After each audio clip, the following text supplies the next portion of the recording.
इंसान को जीवन मिला है वो किसके लिए मिला है, इस बात को जानना हर एक के जीवन में बहुत बड़ी महत्ता रखता है। लेकिन इंसान करता क्या है धरती पर आने के बाद?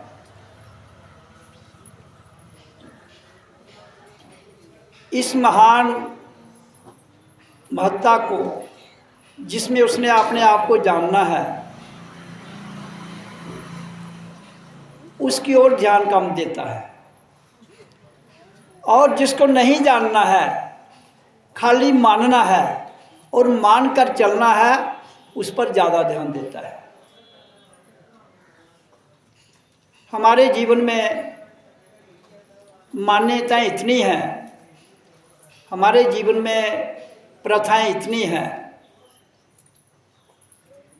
हमारे जीवन में जो हमें बताया जाता है उसकी नकल करना भी यहाँ की प्रथा है। प्रथा को प्रथा तक सीमित रखते हुए मान्यता को मान्यता तक रखते हुए उसे आगे जाना है, जहाँ जीवन में हमें एक नई क्रांति के रूप में नई दिशा मिलते हुए नया परिवर्तन आए।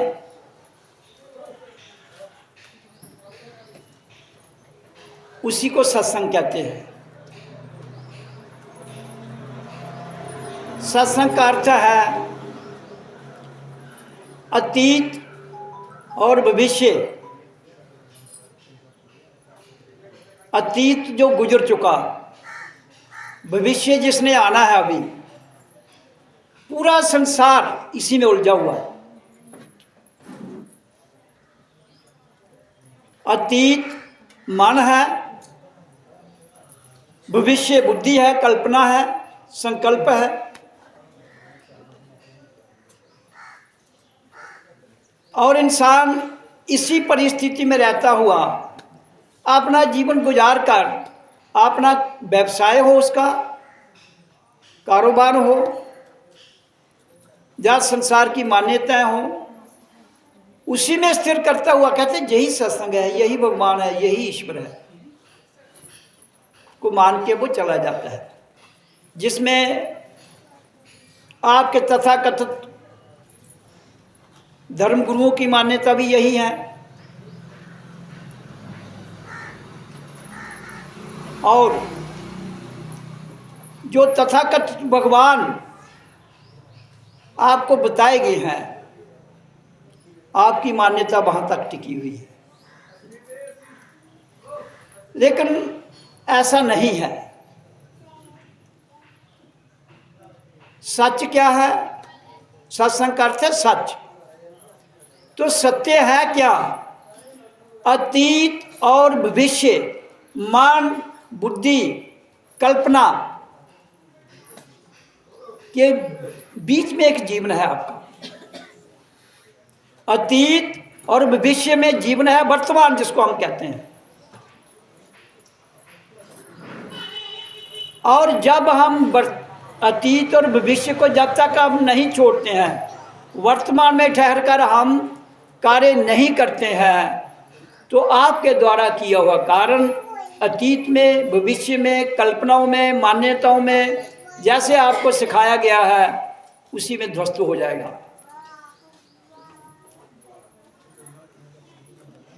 अब वर्तमान में क्या है आपके पास? आपके श्वास। इन दोनों के बीच में एक क्षण समय है आपके पास। वो क्षण समय किससे चल रहा है? आपकी श्वास क्रिया से, आपके श्वासों से। इसलिए मैं कह रहा हूं उन श्वासों को देखिए जो वर्तमान में आपको मिले हैं, जिसकी वजह से आप जिंदा हो। उन्हीं में ध्यान लगाइए। आप अतीत और भविष्य से निकल सकते हैं। ओम का उच्चारण जो सत्संग में कराया जाता है वो भी आपके श्वासों को ही चला रहा है, इसलिए उसका उच्चारण करने से आपके श्वास जो हैं वो वर्तमान में ठहर जाते हैं और अतीत और भविष्य आप पर अपना प्रभाव नहीं जमा सकता है। और ऐसा करते करते आपके भीतर से एक क्रांति घटित होती है ध्यान और मेडिटेशन के द्वारा। और जब वो क्रांति घटित होती है उसको अनुभूति कहते हैं। जीवन में एक अनुभव होता है, एक अनुभूति। जो अपने आप क्रांति घटे नए रूप में उसको अनुभूति कहते हैं। और जो हमें सिखाया गया है उसे अनुभव कहते हैं। अनुभव और अनुभूति। अनुभव आपको सिखाया जाता है, आप उसी पर प्रत्यक्ष करते हो, वो उसी को सार्थ करते हो। जैसे कोई कहता है मैं राम की पूजा करता हूँ, कोई कहता है मैं कृष्ण की पूजा करता हूँ, कोई कहता है मैं शिव की पूजा करता हूँ, कोई कहता है मैं फलाने देवते की पूजा करता हूँ। तो इनके प्रति इनका कोई आकार आपके मन में है तो क्या होता है कि वो आकार जब आप ध्यान लगाते हैं तो उस ध्यान में आकार प्रकट हो जाता है। अब राम दिखता है तो उसके हाथ में धनुष बाण होगा, कृष्ण दिखेगा तो उसके हाथ में चक्र दिखाया गया है, शिव जी के पास डमरू त्रिशूल है और वो बैठा हुआ है। तो ऐसी कल्पनाएं जो आप मेडिटेशन के द्वारा देखते हो वो आपका सत्य नहीं है। उससे शरीर में थ्रिलिंग तो जरूर होती है लेकिन वो सत्य नहीं है। लेकिन जिस दिन आप इन सब से निकल के जो तथाकथित आपके भगवान हैं इनसे निकलकर एक नई ऊर्जा आपके भीतर घटित होती है वर्तमान में, अपने आप में ठहरने का नाम जो है वो ध्यान है। तो जब अपने आप में ठहर कर एक क्रांति ज्योति स्वरूप में अखंड ज्योत के द्वारा और अनहद नाद ध्वनि 24 घंटे अपने आप जो चलती है प्रकट होती है तो एक नई धारा आपको मिलती है जिसको आत्मतीय धारा कहते हैं। और उसका जो परिवर्तन होता है इसके बीच में आपके अंदर आपकी पूरी शरीर जो है वो उसके इतनी थ्रिलिंग होके वो आपको महसूस होता है कि एक नया जीवन हमें मिल रहा है। तो जब तक आपको कि नया जीवन नहीं मिलेगा, जो हमारा लक्ष्य है जीवन का, जो विश्व स्तरीय आध्यात्मिक संगठन सत्संग जिसका नाम रखा है हमने, वो सारी ओम पर आधारित है। तो उसमें लक्ष्य क्या है हमारा कि इंसान को अपने शरीर को रोग मुक्त करना है, स्वस्थ जीवन, फिजिकल फिटनेस शरीर की होनी चाहिए। खलु धर्मे माध्यम शरीरम, छोटे से छोटा बड़े से बड़ा काम करने के लिए शरीर की आवश्यकता है, इसलिए शरीर स्वस्थ होना चाहिए। तो जब आप उच्चारण करेंगे समभाव में आपकी श्वास क्रिया आप स्थिर हो जाएंगे तो आपके अंदर जो खलबली मचती है, जो आपका बैलेंस नहीं रहता है, वो समभाव में आ जाएगा, सामयिक शक्ति में परिवर्तित हो जाएगा, जिससे आप रोग मुक्त हो जाएंगे। और फिर जहाँ का जो वातावरण है, दूषित वातावरण को शुद्ध करना, ये हम सबका लक्ष्य है, ये हमारी संस्था का लक्ष्य है। ये सारे कार्य ओम के द्वारा सिद्ध हो जाते हैं। फिर मैं कौन हूँ, कहाँ से आया हूँ, किस लिए आया हूँ, इसको जानना। शरीर तो एक माध्यम है, तुम शरीर तो नहीं हो। शरीर एक साधन है, शरीर एक तांत्रिक प्रणाली है। तो इसलिए जब तक आप इस शरीर को ये ना समझ पाए कि ये एक अलौकिक डिवाइन शक्ति के द्वारा प्रकृति में गतिशील रहते हुए हमें साक्षात करवा देता है, हमें इस बात का ज्ञान दे देता है मैं कौन हूँ, कहाँ से आया हूँ, किस लिए आया हूँ। और हमारे मन, बुद्धि, इंद्रियां, शरीर, इनको एकीकरण करते हुए एक समभाव में रखता है। तो संसार से हटने का अर्थ क्या है? ये जो संसार आप जिसको मानते हो ना, इस संसार की चर्चा नहीं कर रहा हूँ मैं, तुम्हारा परिवार या दुनिया। मैं अतीत और भविष्य, मन से निकलना, बुद्धि से निकलना, संकल्प से निकलना, मान्यता से निकलना, काल्पनिक शक्तियों से निकलना के लिए सार्थक शब्द है ओ।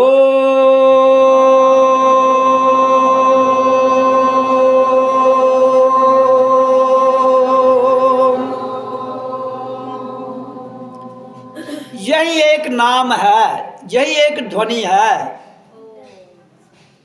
जो हर इंसान को, जो मैंने वर्णन किया, अतीत और भविष्य, इनसे निकाल के वर्तमान में ला सकता है। और वर्तमान ही सब कुछ है, क्योंकि अतीत और भविष्य से आप छूट जाएंगे, मन और बुद्धि और कल्पनाओं से अगर आप छूट जाएंगे, आप वर्तमान में आ जाएंगे। और वर्तमान में जो आप ध्यान लगाएंगे वो ही परमात्मा का ध्यान होगा, वो ही उस परमात्मा से जुड़ने का नाम है। उसमें चाहे आप खेत में गुड़ाई कर रहे हो,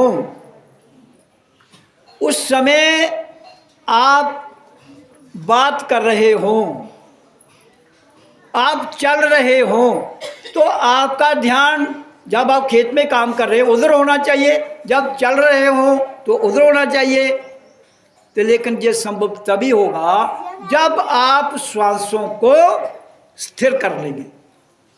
इसलिए आपका भगवान, आपके देवी देवता, आपके तथाकथित मान्यताएं सारी की सारी जो है वो धराशायी हो जाएंगी, और आपको एक ऐसी क्रांति, एक ऐसे सत्य की समझ आ जाएगी जो एक है। तो इंसान की जात एक ही है, दो नहीं। जब धरती पर इंसान जन्म लेता है तो उसको क्या कहते हैं? बच्चा पैदा हुआ। सब दुनिया में कहीं भी होगा तो उस पर किसी पर ये नहीं लिखा है ये हिंदू है, ये मुसलमान है, ये ईसाई है, ये बौद्ध है, कोई नहीं कहता उसको बच्चा कहते हैं, इंसान का बच्चा। लेकिन बाद में क्या होता है, उस पर लेबल लगना शुरू हो जाते हैं। हिंदू, मुसलमान, सिख, ईसाई, बौद्ध, जैन, ब्राह्मण, वैश्य, खत्री, शूद्र, फिर उसके आगे और कई प्रकार की जाति है।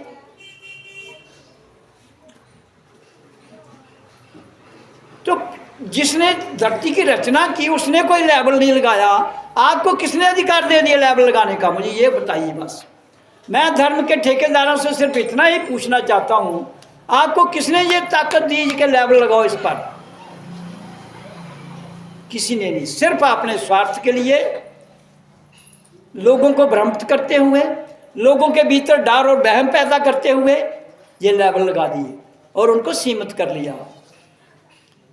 किसी को गीता तक, किसी को कुरान तक, किसी को बाइबल तक, किसी को ग्रंथों तक, किसी को पंथ तक। तो फिर तो झगड़ा कभी खत्म होता ही नहीं है। जब सब कहते हैं कि परमात्मा एक है, तो फिर शब्द हजारों क्यों है उसके लिए? उसके लिए एक ही ध्वनि है, वो ओम की ध्वनि। वो क्यों एक है?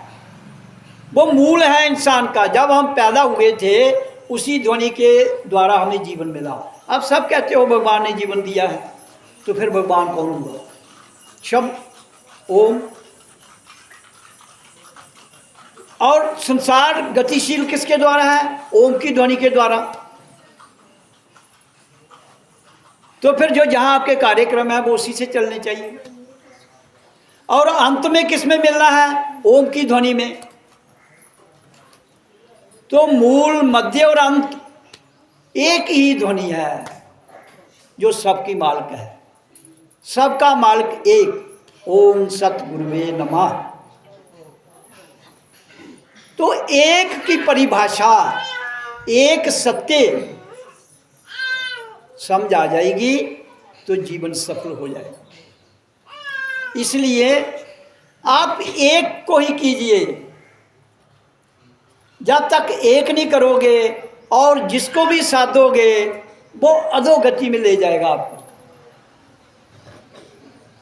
मैंने कल भी सत्संग वाणी में कहा था कि अ, उ, म 3 शब्द हैं जिनसे ओम बनता है। आ का अर्थ क्या है? आत्मा, आगाज, आया।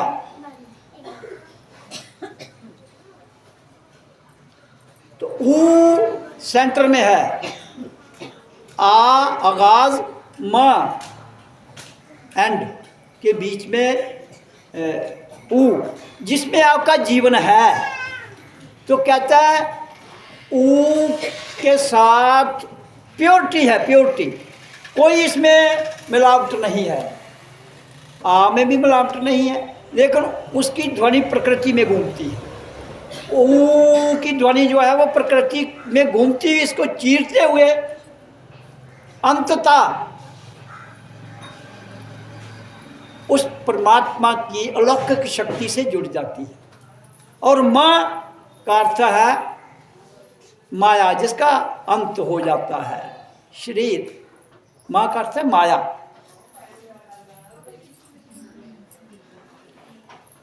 तो इसलिए इसके अंदर हर प्रकार की शक्ति वास करती है। लेकिन जब आप सत्य को छोड़ के मिक्सचर में पड़ जाएंगे तो फिर आपको मिक्सचर ही दिखेगी। मिक्सचर से और कई मिक्सचरें बनती जाएंगी, मिक्सचर से और कई प्रथाएं निकलेंगी, तो आपके झगड़े शुरू हो जाएंगे।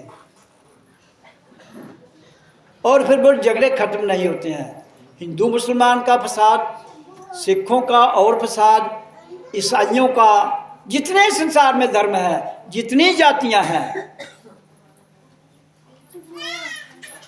जिस गांव में 2 जातियां हैं, 3 हैं, 4 हैं जो तथाकथित, कभी भी उनकी सलाह नहीं होती है, झगड़ा रहता है। तो डफली सारे अपने अपनी पूजा कर रहे हैं। तो अगर वो डफली बजा के झगड़ा ही खत्म नहीं होता है तो डफली बजाने का फायदा क्या है? जब तुम रियलाइज नहीं कर सकते हो तो तुम्हारी भक्ति, तुम्हारा कर्म योग, तुम्हारा ज्ञान योग सारा अधोगति में जाएगा। इसलिए सर्वप्रथम अपनी पहचान कीजिए। हु एम आई, मैं कौन हूं, उसको जानिए। उसे जानने के लिए ही मैं सबको कहता हूं कि ओम का उच्चारण कीजिए। लेकिन जहाँ की दुनिया, जहाँ तक मैंने आज तक जाना है, हो सकता आज तक मैं किसी पत्थर पर ये ऊर्जा लगा रहा होता, वो पत्थर फट जाता, लेकिन इंसान की बुद्धि, दिमाग, मन उस पत्थर से भी इतना जड़ हो चुका है कि वो सुनने के बाद भी हिलता नहीं है। सुनने के बाद भी प्रत्यक्ष में मैं कहता हूँ इसको करो, उसको असर ही नहीं होता है। कारण क्या है? ये हर एक को अपने अंदर टटोलने की बात है। क्यों नहीं होता है? क्योंकि इंसान अतीत और भविष्य में उलझा हुआ है, और अतीत और भविष्य ही संसार है। सत्संग में जिस संसार की चर्चा की जाती है वो अतीत और भविष्य है, उससे निकलो। किसी आदमी के साथ चर्चा करोगे, वो क्या कहता है? मैंने ये किया है, वो किया है, फलान किया, मैं ये करूँगा, वो करूँगा। भाई तुमने कर दिया, उसको लाने की ज़रूरत ही नहीं आगे। जो करना है वो अभी आया ही नहीं है। तो दो ही तो चिंता है इंसान को, पीछे क्या किया उसका फिक्र, आगे क्या करना है उसकी चिंता। तो जो पीछे किया है उससे आप परेशान हो जाते हो, उससे आप भ्रमित हो जाते हो, और जो करना है वो योजना आपकी सफल नहीं होती है। तो आगे चिंता, पीछे पश्चाताप। तो इसलिए उच्चारण कीजिए जो आपको अतीत और भविष्य दोनों से निकालते हुए, वो दोनों इसी का अंश है। तो जो मूल है उसको करो, वो दोनों ही आपको तंग नहीं करेंगे। क्योंकि वर्तमान में जब आप रहेंगे, अतीत आपको छुएगा नहीं, आप शांत हो जाओगे। भविष्य की प्लानिंग होगी नहीं, जब अपने आप में रहेंगे कहेंगे क्या है, पल दो पल का जीवन है, ये पल दो पल का जीवन है, श्वास आए ना आए, और श्वास आता रहे तो 100 साल भी चलेगा। लेकिन ये मानकर चलो कि हम यहाँ 100 साल 120 साल के लिए आए हैं, तो उसके लिए आप शब्द कीजिए, नाम शब्द कीजिए, तो आपका मसला हल हो जाएगा। ज़्यादा चक्रों में पड़ोगे, ज़्यादा कन्फ्यूज हो जाओगे, ज़्यादा द्वंद्व में जाओगे, ज़्यादा परेशान हो जाओगे। लोग कहते हैं कि हम देवी देवता को मानते हैं। मैं कहता हूँ जब तुम ओम करोगे तो देवी देवता जितने भी आपके हैं आपको परेशान नहीं करेंगे। इसकी गूंज जो है वो देवी देवता जिनको आप मानते हो वो इसी से ही चल रहे हैं। जब मूल में आ जाओगे तो मूल जो वृक्ष की जड़ें हैं उसी के साथ पत्ते लगते हैं, उसके साथ शाखाएं हैं, उसी पर फल लगता है। तो इसलिए मूल को बचाओगे नहीं, मूल को करोगे नहीं तो मूल खत्म हो जाएगा। तो फिर राक्षस वृत्ति यहाँ धरती पर पूर्ण रूप से छा जाएगी। तो फिर क्या करना पड़ेगा, फिर यहाँ प्रलय लानी पड़ेगी। तो परमात्मा का एक सिद्धांत है, वो कहता है मुझे ना तो प्रलय से कोई दिक्कत है, तो ना मुझे यहाँ कोई वास करता है उससे दिक्कत है, मैं तो समभाव में रहता हूँ। तो प्रलय फिर प्रकृति लाती है, क्योंकि आपके विचार, आपकी वाणी, आपका कर्म जो करते हो वो सारे का सारा नेगेटिव दिशा में चला जाता है। जब नेगेटिव शक्तियाँ आप पर हावी हो जाएंगी, आप उनके बस में हो जाओगे, तो फिर आप कुछ भी नहीं कर पाओगे। तो समय के रहते हुए हमारे जीवन का लक्ष्य है कि अपने आप को साक्षात करते हुए हम सब का कर्तव्य बनता है पहले अपने आप को जगाओ, फिर जीवन के रहते हुए 100 लोगों को जगाओ। प्रयास, मेहनत वो हर एक को करनी है। जो सत्संग में रियलाइज कर लिया है, जिन्होंने अपने आप को जगा लिया है, वो हम सबका लक्ष्य है कि हर इंडिविजुअल को 100 व्यक्तियों को इस काबिल बनाना है, प्रयास करना है। तब जाकर क्रांति जो है वो बढ़ती है और लोगों के अंदर परिवर्तन आता है। नहीं तो ये लोग इतने सिल पत्थर हो चुके हैं, जिस तरह अहल्या भाई हो गई थी ना, तो फिर राम आया था, उसने पाँव लगा तो वो कहते तर गई। तो आप स्वयं जिंदा हो, आपके अंदर राम की शक्ति है, आपके अंदर कृष्ण की शक्ति है, आपके अंदर हनुमान की शक्ति है, आपके अंदर अगन की शक्ति है, आपके अंदर शिव की हर शक्ति आपके भीतर है। यहाँ आपकी नाभि तक ब्रह्मा की शक्ति, नाभि से लेकर हृदय तक विष्णु की शक्ति, नाभि से ऊपर शिव की शक्ति, और यहाँ इसके ऊपर सत्य, एक सत्य लोक में सब कुछ आपके भीतर है। आपके भीतर होता हुआ आप उसको नहीं जगाना चाहते हो, आप उसमें नहीं जाना चाहते हो, तो कसूर किसका है? कसूर आपके तथा कथित धर्म गुरुओं का, जो खुद भी सोए हुए हैं और आपको भी वाणी के द्वारा एक ऐसा कृष्णा दिखाना चाहते हैं जिसमें आप सब लोग फंसे हुए हैं, फिर वो कभी सत्य तो होता नहीं। इसमें मैं एक छोटी सी कहानी सुनाऊंगा आपको। एक बहुत बड़ा ज्योतिषी हुआ है, तो वो आकाश में तारे गिनता था। तो जब वो आकाश में तारे गिनता था तो आकाश को देखता था, तारे गिनता था, तो कहता बहुत बड़ा ज्ञान है मेरे को, मैं भविष्य की हर बात जानता हूँ। तो लोग उसके पास जाते थे और भविष्य की बातें पूछते थे, वो बताता था। क्या बताता था? लोगों को भरमाता था। और फिर क्या हुआ, एक दिन वो रात को अकेले जा रहा था और देख रहा था तारे ऊपर, और जाते जाते एक थोड़ी सी जगह आई रास्ते में, वहाँ एक कुआं था। तो वो ऊपर देख रहा था, कुएं के बीच में ड्रम गिर गया। जब वो कुएं में गिर गया, अब उधर कोई है ही नहीं, अब कुएं से निकालने का हूँ, तो आवाज़ें लगाता है। तो एक बुढ़िया थी, उसकी एक कुल्ली थी वहाँ पर, अपनी झोंपड़ी। ये बार बार क्या दिक्कत है आप लोगों को? तो उसको एक झोंपड़ी थी, तो झोंपड़ी में उस बुढ़िया ने आवाज़ सुनी कि कोई बोल रहा है, आवाज़ लगा रहा है। तो निकली, उसने देखा कुएं में वो आदमी पड़ा हुआ है। तो कहता है मेरे को निकालो। तो बुढ़िया ने क्या किया, उसके पास रस्सी थी, उसने वो रस्सी डाली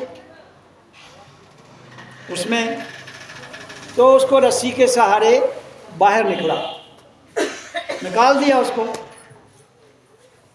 इसके आगे पत्थर दे दो, या कुछ दे दो, बार बार मत खोलो दरवाजे। तो हुआ क्या, अब वो जोशी जो था वो क्या करता है, वो अब उसने उसको निकाला है। उसने कहा मेरे पास तो कुछ इस वक्त देने के लिए नहीं है, इसकी क्या सेवा करूं। उसने उस बुढ़िया को कहा भाई एक काम करो, मैं बहुत बड़ा जोशी हूं, भविष्य की बात बताता हूं। तो आपके जीवन में जो भविष्य है उसका मैं, आप किसी दिन आ रहा, मेरा वहाँ ज्योतिषालय है, वहाँ आओ, मैं आपको बताऊंगा। बुढ़िया ने ध्यान से सुना उसकी बात। उसने कहा मुझे आने की ज़रूरत नहीं है, आपको अपना पता नहीं है, मुझे भविष्य की बात करते हो। आप अपने भविष्य को ये नहीं जान पाए कि मैं चल रहा हूं तो कुएं में गिर जाऊंगा, तुम मुझे क्या भविष्य बताओगे? तो ये भविष्य बताने वाले और अतीत को बताने वाले पंडित, पुरोहित, ज्योतिषी,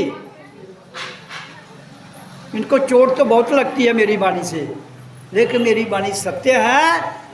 इनको अपने होश नहीं है, आपको क्या बताएंगे अतीत और भविष्य? कौन बता सकता है? कोई नहीं बता सकता। इसलिए अपना अतीत और भविष्य खत्म कीजिए ताकि वो चक्कर ही ना रहे। तो वो खत्म होता है ओम की ध्वनि से। ओम ओम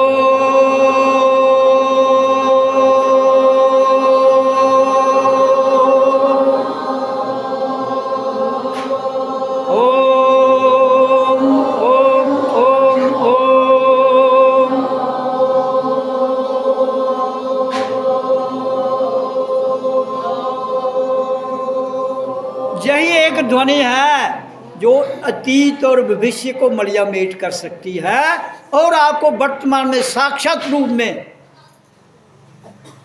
अपने भीतर से एक क्रांति घटित करते हुए अखंड ज्योत और अनहत नाद ध्वनि में ले जाती है। तो अब मैं शिवानी को कहूँगा, ये आपको एक ब्रह्मानुभूति कविता है। ब्रह्म मैंने आत्मा, और आत्मा के प्रति जो हमारी भावना है, जिसने ये लिखी है उसने बताई हुई है तो ये ओम पर ही है, तो ये सुनाएगी, इसका व्याख्यान मैं कर दूंगा। तो ये सुनिए, माइक ले लो। हाँ जी ठीक है, बोलो। तो सुनिए सारे ध्यान से, जेडे पीछे बोला था ना पहले इन्हें चुप कराओ। ओए बातें क्यों कर रहे हो उधर, चलो इधर सारे।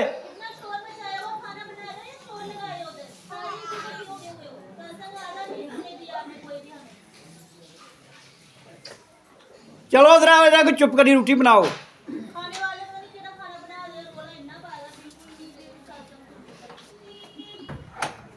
रोटी तो खाना क्या खा, तू गल्ला कर, चुप करिए बनाओ।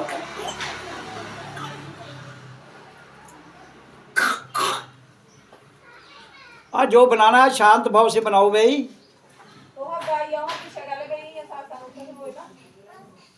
नहीं चलो बैठे हैं, पीछे भी अगर बैठे हैं तो कोई दिक्कत थोड़ी है, जो जहाँ बैठा है।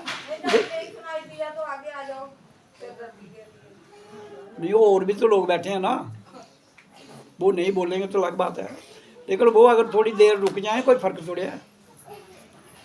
चलो बोलो, आप ध्यान से सुनो। गुरु जी को मेरा चरण वंदना, बाकी सभी सत्संगियों को मेरा नमस्कार। ओम ओम ओम तुम्हें मैंने पूजा है, सदगुरु अपना मान लिया। तुमने मुझको ओम नाम का गुरु मंत्र है दान दिया। दंभ हरा मेरे अंश का, मुझको है सददान दिया। पार ब्रह्म को हासिल करने का पूरा अरमान किया। सत से चित से परमानंद से साक्षात कराया है। धन्यवाद है हो ओम तुम्हारा, ब्रह्म स्वाद चखाया है। तो मेरे पास एक डॉक्टर थे, वो आते थे, ओम का उच्चारण करते थे, उन्होंने ये कविता ओम पर लिखी है, तो उसका विश्लेषण मैं आपके समक्ष रखूँगा। तो वो लिख रहे हैं, जो इसने पंक्तियाँ बोली कि ओम जो कि ओम ही एक ऐसा मंत्र है जिसकी पूजा करने का, पूजा का अर्थ यह है उच्चारण, पूजा का अर्थ यहाँ माथा टेकना नहीं है।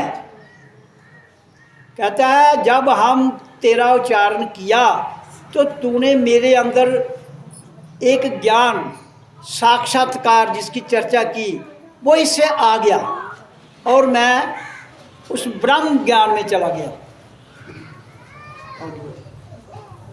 तुम तो नाथ ब्रह्म रूप में साक्षात दर्शन देते हो।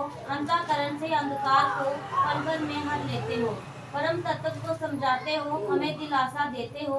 खुद भी चमत्कार लगाते हो, चमत्कार कर देते हो। नाम जपाकर तुमने मुझसे चमत्कार करवाया है। धन्यवाद हो तुम्हारा, ब्रह्म स्वाद चखाया है। तो इसमें कह रहा है कि नाद कहते हैं, जैसे वो डमरू होता है ना जो बजाते हैं, उससे जो ध्वनि निकलती है उसको नाद कहते हैं। ओम के उच्चारण से जब हम ओ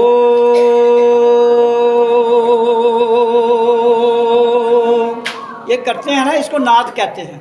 तो कहता है जब तेरी नाद की हमने इस नाद से, तो हमें कितने प्रकार के उसमें आनंद, जिसको तुम कहते हो चमत्कार चाहिए, तो कहता है कितने ही चमत्कार हमने देखे इसके भीतर, कितना आनंद, कितना ज्ञान, कितना ही इसके अंदर जो ठहराव शांति के रूप में हमने देखी है, वो इसमें देखी है। अहंकार ना पूर्ण रूप से मिटा मेरे प्रभु पर, दोष अन्य भी विद्यमान है ओ प्रभु मेरे अंदर। ओंकार तुम तेज रूप को कसम करो उनको सम्यक, मैं ही ब्रह्म रूप हो जाऊं वैसा ओम प्रभु कुछ कर। उत्तम उत्कर्षों में सबसे आत्म उत्कर्ष बताया है। धन्यवाद हो तुम्हारा, ब्रह्म स्वाद चखाया है। हाँ, कह रहा है कि मैं तेरा भजन कर रहा हूँ, इसका उच्चारण कर रहा हूँ, लेकिन फिर भी मेरा मन बीच में आता है जो अहंकार से युक्त है। तो इसलिए मुझे परमात्मा से वे किसी की प्रेर के रूप में कह रहा है कि मेरे अहंकार को मिटाओ, और जब अहंकार मिटेगा तो मुझे आपके साथ तालमेल हो जाएगा। तो मुझे फिर जब वो फीलिंग होगी तो उसमें ब्रह्मनाद सिखाया करता है कि ब्रह्मनाद की आत्मा की ध्वनि, आत्मा का अनाहत ध्वनि जो है वो मिलेगी। तो उसने ये जो लिखा है, जिसने उसने कहा है कि मन और बुद्धि जो है ये अहंकार युक्त है, इसलिए ये अहंकार खत्म हो जाए, प्रेयर के रूप में कह रहा है। बाद मौत के मिलेगी मुक्ति, क्या करना उस मुक्ति को, जीते जी हो प्रभु का दर्शन, वैसी कोई जुक्ति हो। साधक मैं यूं साधे साधने की क्षमता हो, शक्ति हो, मेरे नामुमकिन को जिसने मुमकिन तुरंत बनाया है। धन्यवाद है ओम ब्रह्म का ब्रह्म स्वाद चखाया है। कहता है मैं मुक्ति चाहता हूँ, लेकिन मरने के बाद मुक्ति को मैं क्या करूँगा, वो होगी ही नहीं। इसलिए कहता है जीते जी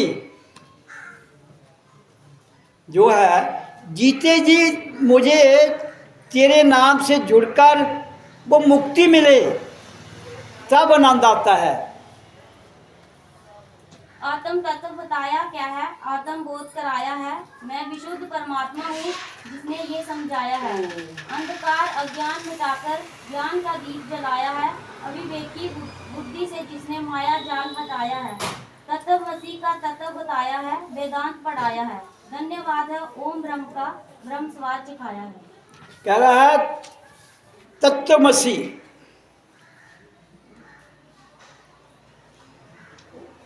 कहता है जो असलियत है, जो तेरी असलियत है, जब मैंने अपने आप को इस ओम के उच्चारण से सारी महिमा ओम की बता रहा है, वो कहता है इसके द्वारा मैंने तत्वमसी सत्य को जाना है, इसके आत्मज्ञान पाया है, और जो मुक्ति है वो जीते जी इस ओम से मिलती है। तो प्रेयर के रूप में कह रहा है ओम तेरे अंदर जो ब्रह्मनाद है वो सब कुछ देता है, और इसलिए मेरे को भी दे, मैं भी तेरे को कर रहा हूँ। अगर कभी मेरे में रह जाती है तो तू मेरे पर इतनी दया कर ताकि मैं ये संसार का जो भी सिस्टम है उसको निभाते हुए अपने आप में आत्म की शक्ति से जुड़ जाऊं। नहीं दे मैं आत्म रूप हूँ ऐसा अलग जगाया है, आत्मा ही परमात्मा है ये परम तत्व समझाया है। ओम शब्द ही नाद ब्रह्म है, रोम रोम में छाया है, दिल में परमानंद प्याला रह रह के छलकाया है। आत्मा से अंदर ही अंदर साक्षात कराया है। धन्यवाद है ओम ब्रह्म का ब्रह्म स्वाद सिखाया है। कह रहा है कि अभी चर्चा हो रही थी कि मैं शरीर नहीं हूँ, मैं बुद्धि नहीं हूँ, तो वो कविता में ये कह रहा है कि मैं देह नहीं हूँ। ओम के ज्ञान के आधार पर कह रहा है मैं देह नहीं हूँ, मैं तो एक साक्षात आत्म स्वरूप हूँ, और आत्मा में ही उस परमात्मा में ही उस आत्मा ने मिलना है। तो ऐसी मेरे पर कृपा करो ताकि मैं ये सारा जितना समावेश है प्रकृति का उसको समेटते हुए उस ब्रह्मनाद की ध्वनि को आनंद से सुनूं, ताकि मैं सदा के लिए मुक्त हो जाऊं। मुख मेरे से 100 बार जपाया है, ओम ब्रह्मस्मि वाक्य का अनुभव मुझे कराया है। अजर अमर अविनाशी हूँ मैं ऐसा पाठ पढ़ाया है, बंद पड़ा था जाने कब से अंतरपट खुलवाया है। मिले सुहागन प्रिय से जैसे वैसे मिलन कराया है। धन्यवाद है ओम ब्रह्म का ब्रह्म स्वाद सिखाया है। पहली लाइन पढ़ना ऊपर से। मुख मेरे से 100 बार जपाया है। हाँ, ओम ब्रह्मस्मि वाक्य का अनुभव मुझे कराया। हाँ, जब आदमी उच्चारण करता है तो कहता है जब मेरी लय बन जाती है इसको करने की, तो ये अपने आप 100 बार मेरे को ये एहसास करवाता है ब्रह्मस्मि, मैं आत्मा हूँ। तो जब धीरे धीरे ओम सोहं ब्रह्मस्मि कहता है, ये जब मैं तेरे को करता रहता हूँ तो ये आवाज़ें मेरे को भीतर से अपने आप आती हैं, उन आवाज़ों को कहने की ज़रूरत नहीं है। तो इसलिए तेरे द्वारा जितनी भी वाइब्रेशन, जितना प्रकाश, जितनी आवाज़ें आती हैं वो मेरे को एक ब्रह्मनाद में अल्टीमेट ले जाती हैं। ये बार बार ब्रह्मनाद चखाया की बात कर रहा है कि अल्टीमेट ब्रह्मनाद है, जो अनाहत नाद ध्वनि को ही ब्रह्मनाद कहते हैं।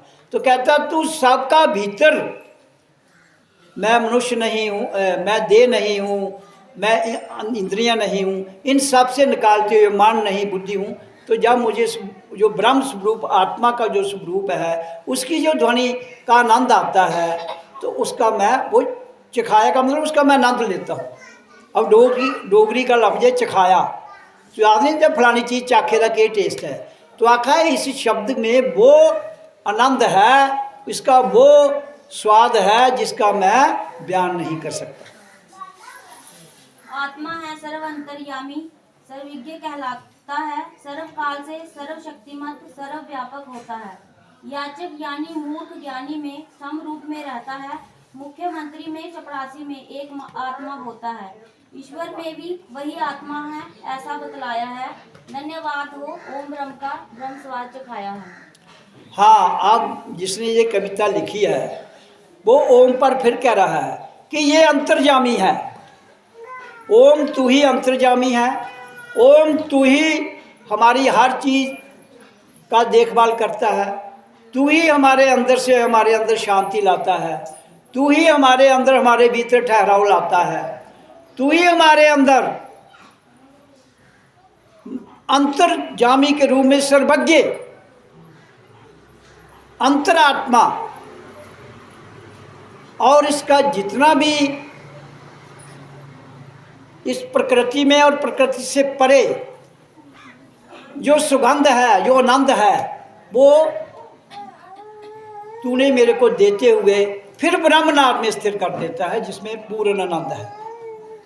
आगे मानव दानव जलचर नवचर सब में आत्मा एक है, जो इसको है अलग मानता उसमें नहीं विवेक है। पशु परिंदों की आत्मा में नहीं कुछ भेद है, शुद्ध निरंजन निराकार है, सकल आत्मा नेक है। परमात्मा ने मुझे आत्मा का दर्शन करवाया है। धन्यवाद है ओम ब्रह्म का ब्रह्म स्वाद चखाया।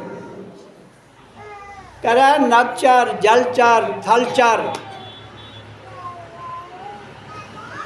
जितने भी यहाँ जीव जंतु हैं, पानी में रहने वाले, धरती में रहने वाले और धरती से ऊपर आकाश जहाँ तक वास है, कहता ये सब ओम की देन है। और जहाँ धरती पर जितने जीव जंतु हैं, मानव रूप और भी जो आत्मा के द्वारा पैदा की गई शक्तियाँ, आपके देवी देवता, आपके और भी जितने तथाकथित पखंड हैं, कहता है इन सब को मेरे से ही निकलते हुए मेरे द्वारा ही ये चल रहे हैं। इसलिए जैसे मैंने पहले ही सत्संग में बताया था कि संसार की हर शक्ति स्थूल सूक्ष्म कारण और द्वैत अद्वैत जिस भी परिस्थिति में है, वो कहता है इसी के द्वारा ही उसको गति मिल रही है। एक आत्मा नर नारी में, ब्राह्मण में चंडाल में, एक आत्मा गो हाथी में, साहूकार कंगाल में, एक आत्मा रूस चीन में, कश्मीर बंगाल में, जैसे है वृक्ष तत्व समाया इसकी एक एक डाल में। ईश्वर ने प्रत्येक आत्मा को निज अंश बताया है। धन्यवाद है ओम ब्रह्म का ब्रह्म स्वाद चखाया है। अब कविता के रूप में से लिखा है, इसका सत्संग में मैं वर्णन पहले ही कर चुका हूँ कि आत्मा एक है, भिन्न भिन्न रूप है, भिन्न भिन्न रूपों में अभिन्न आत्मा। इस कविता के प्यारे का अर्थ है भिन्न भिन्न रूपों में अभिन्न आत्मा का वास है। इंसान गरीब है, अमीर है, राजा है, रंक है, विद्वान है, अनपढ़ है, पशु पक्षी, सबके अंदर इसी की शक्ति कार्यरत रह रही है। आगे आत्मा जो मेरे अंदर है वही है चांद सितारों में, वही आत्मा 6 ऋतुओं पतझड़ और बहारों में।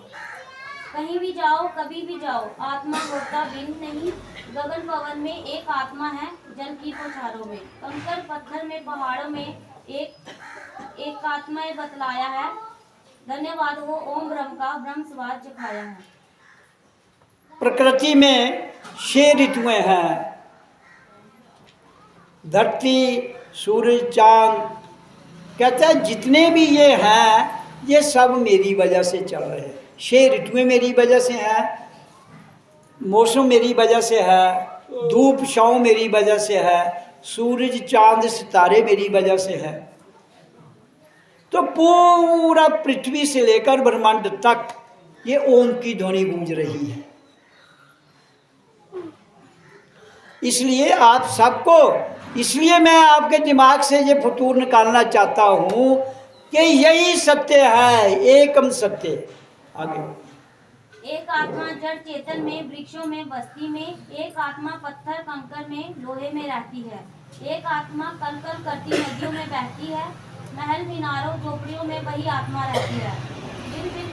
निर्विकार निर्दोष आत्मा वेदों में बतलाया है। धन्यवाद हो ओम ब्रह्म का ब्रह्म स्वाद चखाया है। जड़ में, संसार के पदार्थों में, कहता हर जगह इसी की ही शक्ति है। हमारे वेदों में जो वेद हैं, उपनिषद है, कहते हैं उनमें भी इसी का ही वर्णन है। अब 4 वेद हैं तो ओम ही सार्थक है चारों वेदों में। उपनिषदों में अद्वैत भाव है, लेकिन उसी डिप्राइव होकर उसकी आगे की चेतन शक्ति जो है उसका वर्णन किया है उपनिषदों में। मन बुद्धि इंद्रियगण सारे ममता आदि जड़ हैं। काम क्रोध और लोभ मोह भी माया के ही गढ़ है। ये सब घटते बढ़ते रहते, आत्मा सदा अटल है। आत्मा पर इन सबकी सुन लो, होती नहीं पकड़ है। आत्मा सहज स्वभाव शांतगन अनंत रूप बताया है। धन्यवाद हो ओम ब्रह्म का ब्रह्म स्वाद चखाया है। कहता है आत्मा एक है और उस आत्मा, वो एक अनात्मा जड़ में, स्थूल में, सूक्ष्म में और हर चीज़ में, हमारी इंद्रियों में, हमारे मन में, हमारी बुद्धि में। तो उसकी एक परिस्थिति ना, जैसे एक ओम जो भृकुटी के नीचे वास करता है, एक ओम ये जड़ है ना, जहाँ भी उसी की सत्ता है। वही ओम की ध्वनि यहाँ भी वास करती है। ये हमारी सूक्ष्म स्थिति है, ये हमारा चेतन है। एक ओम चेतन में वास करता है। तो कहता है जड़ से लेकर चेतन तक यही वास करता है, इसी की ताकत है। सच्चिदानंद रूप स्वयं हूँ, बार बार समझाया है। द्वंद्व युद्ध में सम लड़ना भी सिखलाया है। सुख में दुख में भले बुरे में बिल्कुल भेद मिटाया है। बने काम या चाहे बिगड़े, फिरता बाप बनाया है। दुख में है अब साथ मिटाया, सुख में हर्ष मिटाया है। धन्यवाद हो ओम ब्रह्म का ब्रह्म स्वाद चखाया है। सारी महिमा ये उसी ओम की हर चीज़ में गा रहा है। कोई ऐसा संसार की आपकी छोटी से छोटी पदार्थ से लेकर चेतन तक, छोटे से छोटा से लेकर बड़े तक, कहता है इसी का ही गतिशील रहना आपका जीवन है। हर एक का जड़ है तो इसकी वजह से, चेतना है तो इसकी वजह से। इसलिए एक आत्मा जो है वो एक है, बाकी सारा सिस्टम उसी आत्मा के द्वारा प्रकृति में उसके अंश मात्र इशारे से चलता है। खत्म हो गया? कितना है अभी? अच्छा, पढ़ो थोड़ा थोड़ा। मान मिले अपमान मिले, जा हार मिले जा जीत, धूप मिले जा छाव मिले, गाँव मिले जा शीत, कुछ भी फर्क नहीं पड़ता है। शत्रु मिले जा मीत मिले, कोई गाली देकर मिल ले बेशक, गाकर गीत मिले। ओम ब्रह्म ने धीरे धीरे अनुभव मुझे कराया है। धन्यवाद हो ओम ब्रह्म का ब्रह्म स्वाद चखाया है। अब क्या करा है? संसार किस में फंसा है? मान अपमान में, इज्जत बेइज्जती में, निंदा स्तुति में, वहम में। कहता है जो ओम का उच्चारण करता है वो इन सारे चक्रों से निकल जाता है।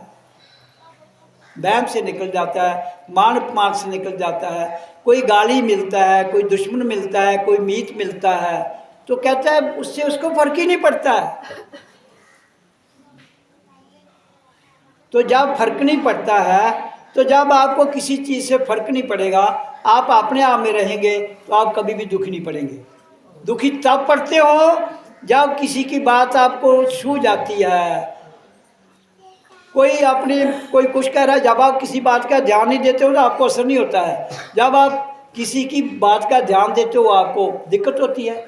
आप स्कूल में पढ़ते हैं, सब लोग जहाँ स्कूल गए हुए हैं, जब टीचर पढ़ा रहा होता है, अगर आप उसकी ओर ध्यान नहीं देते हो तो आपको सबको याद थोड़े रहता है, कुछ भी नहीं रहता है, आपको याद भी नहीं रहता है, फिर आता भी नहीं है। अगर वो सब जो क्लास में टीचर पर उधर ध्यान नहीं देते हो तो नहीं होता है। इसी तरह संसार में भी कहता है गाली मान अपमान ध्यान ही नहीं दो। तो ये ओम के अंदर ताकत है कि आपने ध्यान, उस ध्यान को आपको एक ब्रह्मनाद में ले जाते हुए हटा देता है। बुद्धि को निर्मल निसंशय ओम ने ही बनाया है। मोह जाल में से दूर रहूं इसका आभास कराया है।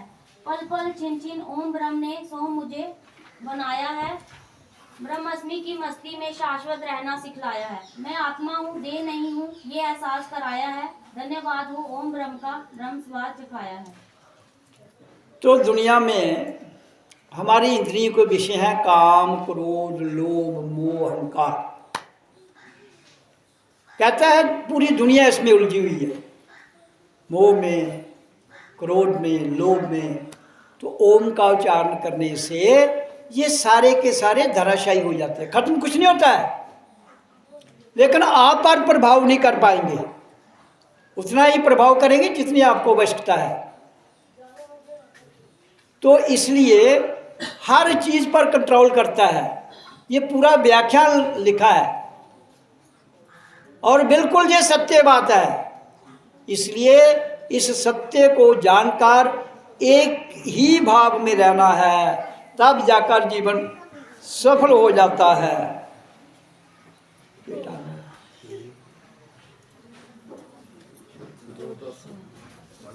2 बज गए। हाँ तो कोई फिर अब सिंपल।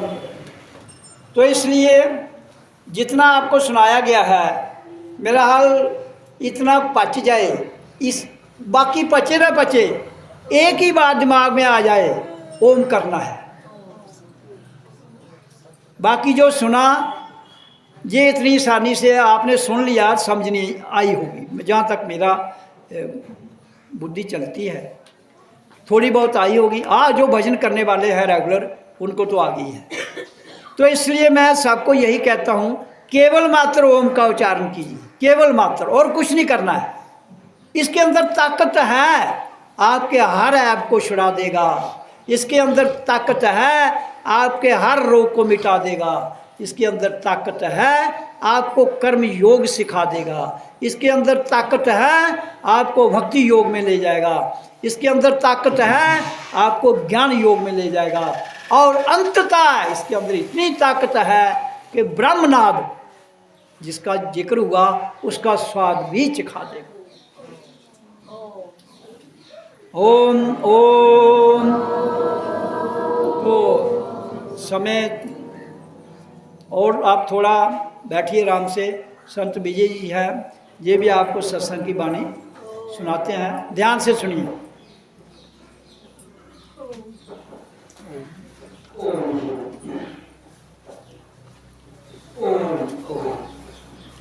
इच्छा आइए, इच्छा ऊपर बाबू, ऊपर आइए, ऊपर, ताकि सब देखें। आज ऊपर बैठे।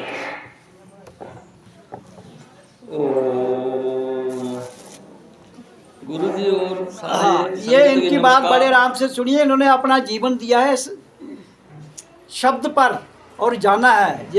देखो संतों की वाणी सुनने से क्या होता है, उसका बहुत प्रभाव पड़ता है आम आदमी के बोलने से, और जिसने इसको किया है उसकी तरंगों से प्रभाव पड़ता है। इसलिए मैं कह रहा हूँ बड़े ध्यान से सुनिए। सभी को नमस्कार।